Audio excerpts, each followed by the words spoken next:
All right, for our final video in the series talking about Transdimensional TMNT in the hopes that you like it and decide that you want to support Palladium Books and get the Redux edition, which will be this, just cleaned up. We're going to talk about time machines, how to make your own time machine, time travel devices, like that big backpack you may have saw in the last video, which is really weird. I have a time backpack. Maybe you do. Who knows? You know, just carry it there with your lunch. I'm Heathen Dog the Explorer. Heathen Dog the Explorer. There you go. We're going to talk about the equipment, the rules, how you go back and forth, and then some of what. No, we're not going to spoil what happened to Earth. How do I say this? How to handle different, time changes or going to a dimension where Earth is the same, but not the same at the same time. And it gives ideas and suggestions, and we'll talk about that in just a moment. Role-playing games thrive in fantastic worlds and at inclusive tables that embrace these core values for the most positive gaming experience. Donate to the Wounded Warrior Project via the link in the description below to help honor and empower our wounded heroes. On Thursdays and Saturdays, watch Heathen Dog's Dirty Casuals play multiplayer video games over on Twitch. On Sundays and Fridays, join us for tabletop role-playing game content on both YouTube and Rumble. Finally, please take a quick moment to like this video and share it with both your friends and on social media. If you have not done so, please subscribe to Legion of Myth and activate that bell icon to receive notifications of new content. All right, there we go. There's our wonderful cover. I really do like that cover. So let's get to page, I think it's 52. Yeah, there we go. Machines, cross-dimensional devices. Now, we are going to actually read a little bit here. I have a note on here saying this video might be a bit longer. I hope that is not true.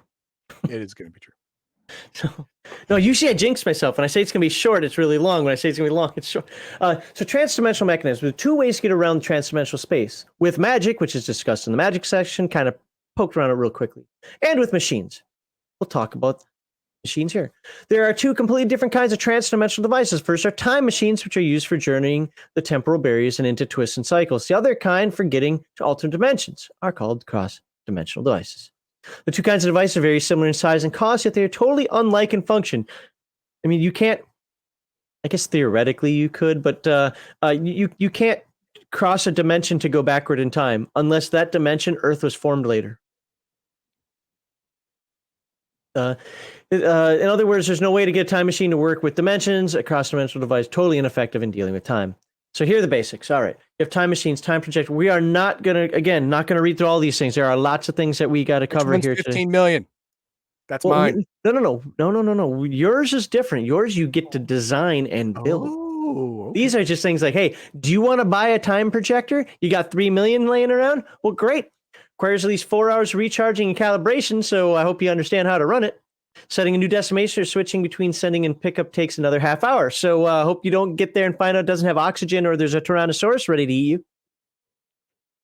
Maximum area, 15-foot diameter. Chance of malfunction.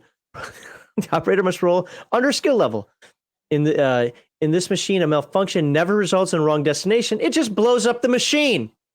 Awesome. So, yeah.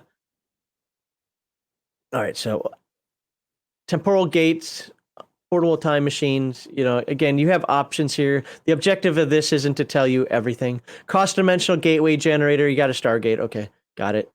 Portable cross-dimensional device. Cross-dimensional measurement. This is something I actually didn't want to cover, but if you guys really insist, I can read it a little bit. We're fine. But Heathen Dog wants to create his vehicle. We're not going to spend 15 million. We're just going to look over what this is.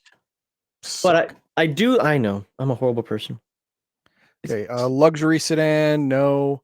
Well, hold on. I want to read this first paragraph here because there is something to note here.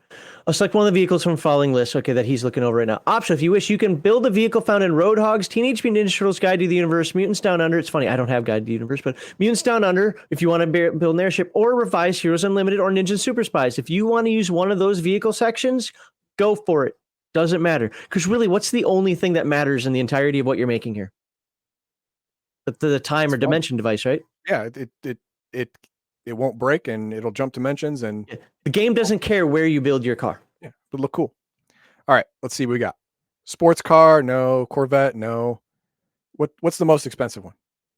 I don't know if it's most expensive. You got semi truck.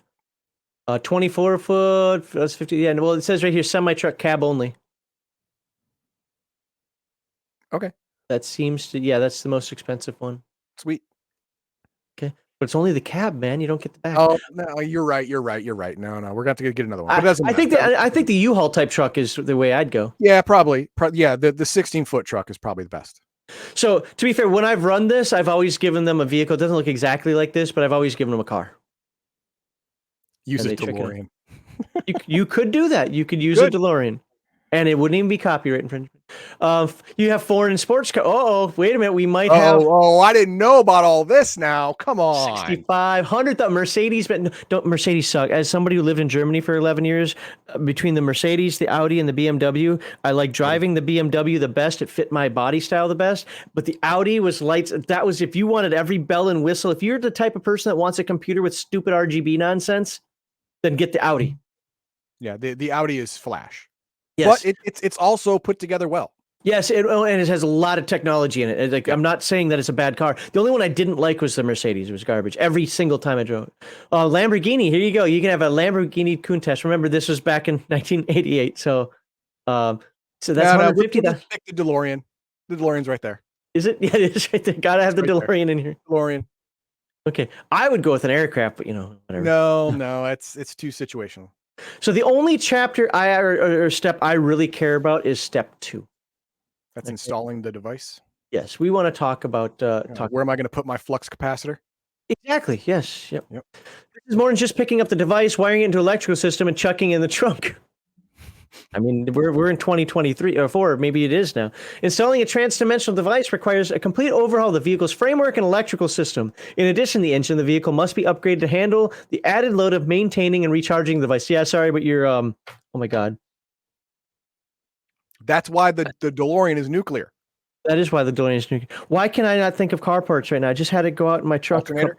Yeah, thank you. You can't just rely on your alternator and just sit there and just charge that battery. It's not going to work. A little bit, it'll be fine. Right? And in addition, the engine of the vehicle must be upgraded to handle the added load of maintaining recharge of it. Okay, and any sensors installed must be shielded from stray noise, vibration, or electricity. If you want a backup time machine, when the book says, note, if you want a backup time machine, you probably want a backup time machine. Yeah. It's necessary to buy another complete device and to pay for a complete second installation. I'm going to have 4 just in case.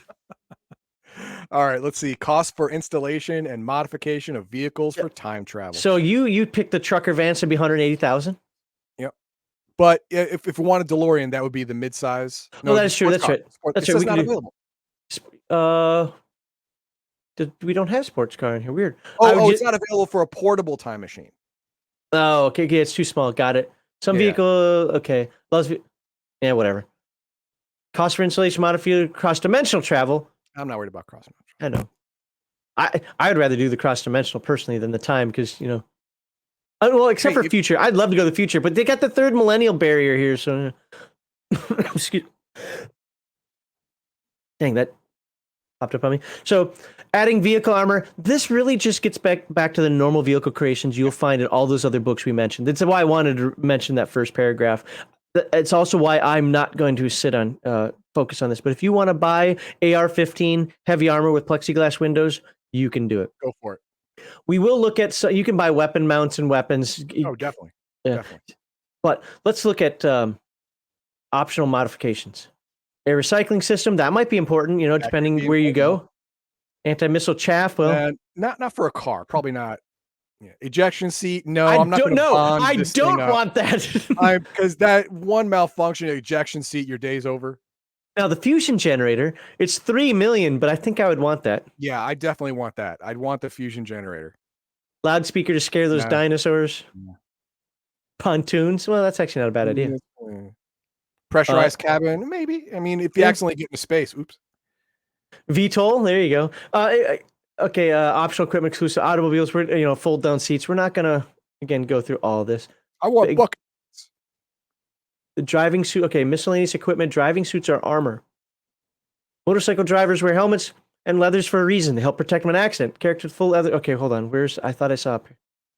Driving suits are no protection against bullets. Flights. Oh, this isn't what I wanted to read. Never mind. Sorry. Time travel equipment. Let's get to that. For some reason, I thought there were suits in here for actually suit-based time with like the backpack and so forth. Let's now early human evolution. You can buy that. What? Hang on, read that. There's nothing to read. Just says for including clothing. Oh no, this is so you look like where you go. That's what it is. There you go. There so you look like where you go. So you actually fit in. Because believe me, if I went to 15,000 years ago right now, looking all shaved and clean and wearing threads like this, they might think that I'm a monster or a god. I'm hoping for the god part, but you might get monster. I forgot. Ages, Greek or classical period, medieval period. Nope, bad art. Move on. Yep. And then ancient weapons because you want to fit in. This is really just getting into the equipment section now. Let me make sure. So there are a lot of wait. TMNT is now CS:GO because you get to buy skins or Fortnite. Yeah, there you go. Buy your skins. I actually have written down to skip this part, but we'll scroll through. What I want to show is that if you've got the Palladium guns, but the small equipment, whatever, yeah, you'll probably have a lot of this already. But this wasn't in Heroes Unlimited. This wasn't in TMNT because they weren't necessary. But now you have the 80 caliber matchlock. You have a lot of ancient weapons. You got blunderbusses and so forth. So it includes a lot of ancient weapons in here, how they work, and etc. Percussion caps. We don't have to look at those. Next thing we are actually going to look at is we're going to go all the way to page 69. Black powder. 69, dude. I wouldn't want to take a sword against that. No. Seems like a bad time. Game Master section. Okay, why are we going to talk about the Game Master section? Because I'm probably just going to leave it right here. We'll have a little art. It's not his worst picture in this book. It says do that. So what it does is it talks about the time periods. It actually tells you a little bit. It tells the Game Master a little bit about time periods and what they can expect. Now, it is not a lot. You will find that what I talked about last week with the mutants in orbit has a lot more detail. So let's just pick. Okay, yeah. Or it starts with an O. Let's go with it. Ordovic. I don't know how to say that stuff. Cycle H. Now you're like Cycle H. Cycle H is on here, so we're talking 480 million years ago. Primitive life. Is this before the first mass extinction? Life on land is still scarce with primitive plants and very primitive insects, slugs, proto-cockroaches, and millipedes. Multipedes. Okay, sorry, I said multipedes here, not millipedes. In the oceans are primitive fish, some of whom crawl out of land and lay eggs. The shorelines and shallow waters are filled with crustaceans, notably trilobites, some up to 3 feet long. Natural disasters are even more unlikely. Now, this is compared to the previous cycle, by the way. Nothing else is particularly threatening. The air is clean. Now, number one, this is based on 1980s science, where dinosaurs were lizards and not birds. And I'm not a historian. I don't get into this stuff. I have watched a bunch of videos, generically speaking, on the history of the Earth, and I think that what we were taught in the 80s was wrong compared to what we know now in a lot of areas. So if you don't like this, well, remember the book was in 1988, updated to what you think is right. Like when, we used to say that dinosaurs created oil. Well, now we know that no, trees created coal and amoeba made oil. Well, it wasn't trees; it was flora and fauna. The petrified, yeah. But the point being is like, this science isn't going to be perfect. Who cares? You can either use it as is or make it as perfect as you want to do. You can rewrite it if you want. And I hope when they redo this book that they actually rewrite this part. That would be ideal. I don't think they're going to. I think if they rewrite things, it's going to be things that I don't want to. So you can have encounters. This isn't actually in the same one. This one's actually a really short one, which is good. G, you could talks about brontosauroid, which we looked at earlier, but you get the full real thing. And look at that tail whip. 3D 10 + 25. Oh my god! If it hits you with that tail, it's basically a superpower. Yeah. And it goes on and goes on and goes on. Let's pick one more. Let's do the Pliocene. Age of the Hominid. Woo. So go ahead and roll me some percentile dice. Alrighty. Because as soon as the character arrives, and whenever exploring, the GM rolls for an encounter. 41. I'm sorry, 47. 47. You found a mastodon or woolly mammoth. There you Sweet. go. Cool. Don't let it trample you. 2d6 plus 10 from tusk. gonna Oh, ride trample it. is 5d6. I'll take. Math. Anyway, so there you go. Casey Jones, for whatever reason, is fighting a hominid because apparently Casey Jones went back in time. Well, that makes sense. He's from back in time. 77 says, look at twist. Oh, yeah, because I want to be very careful with not. Okay. I do not want to give away the twists because the twists are future or recent past. And where is twist 1? So twist 1. All right. Twist 1 is the current world. Where the hell is it? Okay, no, I'm sorry. Twist 1. The current world is Prime. Sorry, Prime is the current 1988 to whatever. After the bomb. Hey, guess what? You want to travel to After the Bomb? Your TMNT game is getting stale, and you want to start playing After the Bomb? Hey, you could time travel there. Just go to Twist 1. What I found interesting about this is now we know the year for After the Bomb. Setting, so to speak. What happens when you get there? Go ahead and roll your percentile dice again. 58. 58. My God, where's 58? Cardanian Scout Patrol. That's good. Those are, well, it depends. If you're human, it might not be good. But if you're a mutant animal, hey, those are the good guys. Okay. So, anyway, I don't want to show too much more after that because the world changes. And I wouldn't say it's for the better. Max, this book was written in 1988. If we wanted to read it by now, we would have. Maybe you're now interested in this, or your game master is interested in this. Like, man, I'd actually like to run this for people, and I don't want to give away some of the future stuff because some of it gets dark. Page 86. Is there a Riffs one? Is there like the Riffs? No, I didn't think so. Because Riffs didn't exist yet in 1988. Yeah. Okay, so there's third millennial barrier. Temporal mishap. Oh, there we go. Used by the game master whenever time travelers go astray. You can roll percentile dice while I'm reading this. Note that time travelers normally incapable of traveling more than one twist at a time can misjump to anywhere. So your time travel device might only go for 125 years, but you could still end up 4 million years ago. In standard time travel, any mistakes in temporal location are usually pretty drastic. That also means they're sort of obvious, like when you visit the Roman Empire and find yourself facing an angry Tyrannosaurus Rex. What'd you roll? 98. That's either really good or really bad. Yeah. Null time zone. Oh, that sounds No, horrible. that's not bad. Oh, really? Roll percentile dice to see which null time zone. Each result from 1 to 100 indicates a different time zone. Roll 79, roll 79, roll 79, roll 79. Sorry, 81. 81, okay. 79 is the zone of the Time Lords. Oh, neat. So you rolled 89? All right, well, 1 is 8th level, 56th level. Guess we're going to have to make that one up because that's not in the book. It talks about a couple of the common ones, though. First, 856. We're going to read 79th real quickly. The home of the Time Lords and jealously guarded by Lord Simultaneous. God, I hate that name. It's like George Lucas named these characters. Darth Sidious.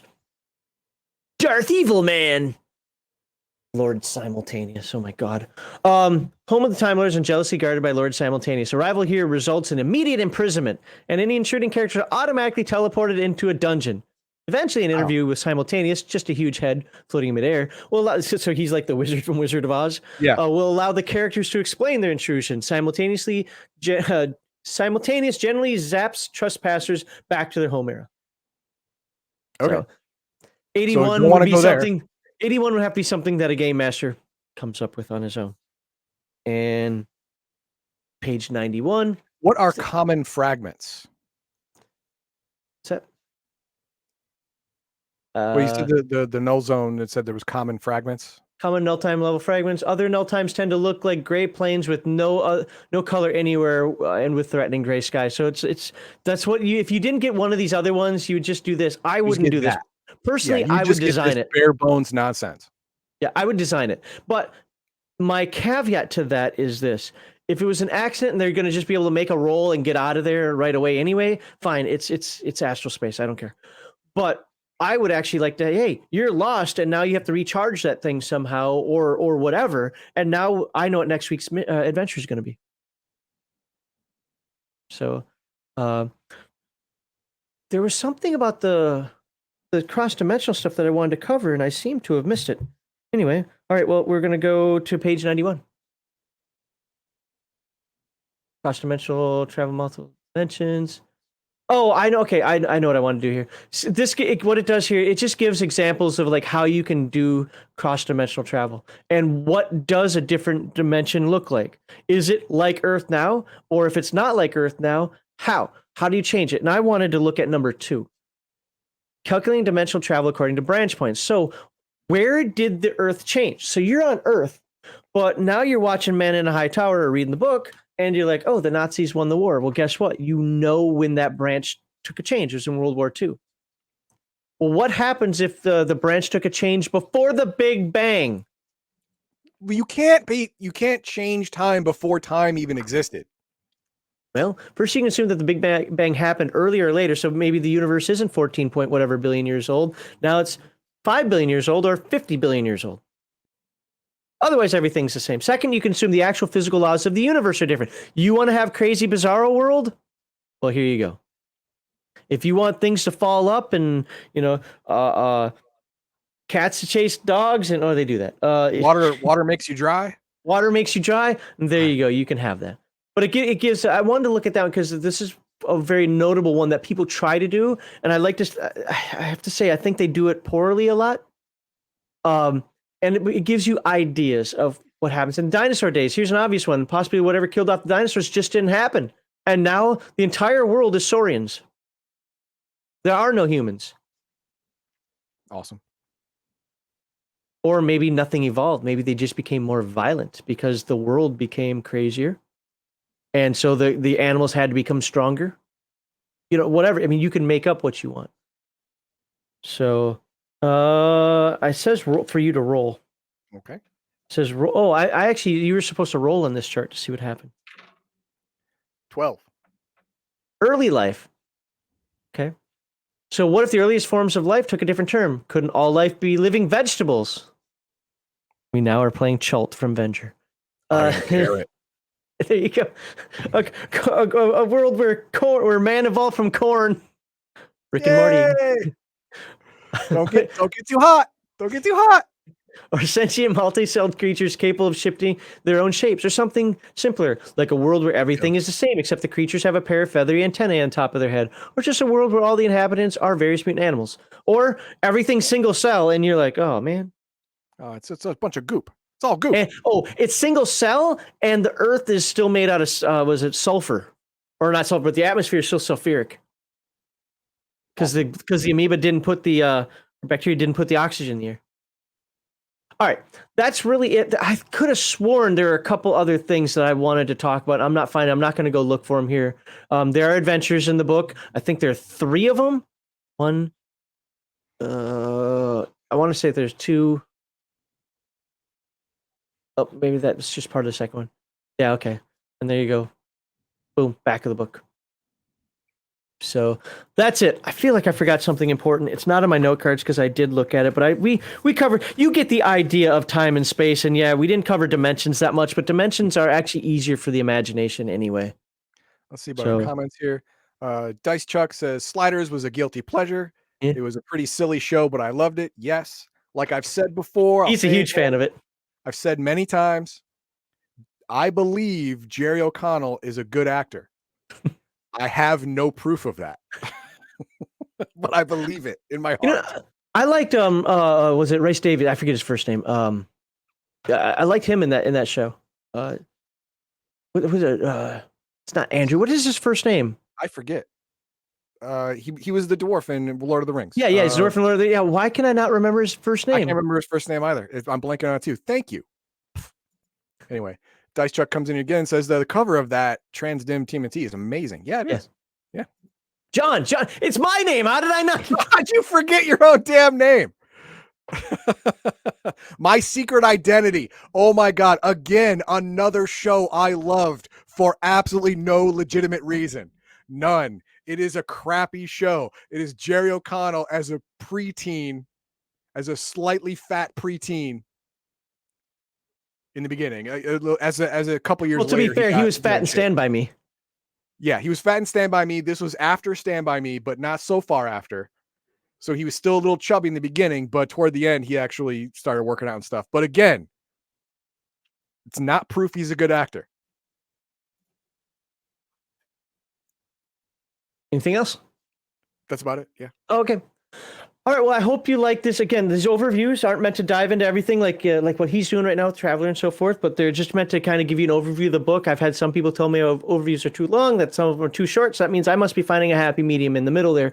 I don't know what I'm doing next week yet, because had I known that I was going to have to spend like 2 days trying to find this book in PDF, I probably would have picked a different book. But I'm happy to get it out there. Again, Palladium is going to be the TMNT Redux. And if you get the expansion, the main book is going to be TMNT plus the primary TMNT adventure, so forth. But the second book is going to be the Transdimensional one, with, again, a couple books added to it. I'm looking forward to it. This hopefully will inspire you. And hey, you know what? If you're playing a Heroes Unlimited game, remember, I did Aliens Unlimited. You can go in outer space. I did Mutants in Orbit. You can go in outer space closer to Earth.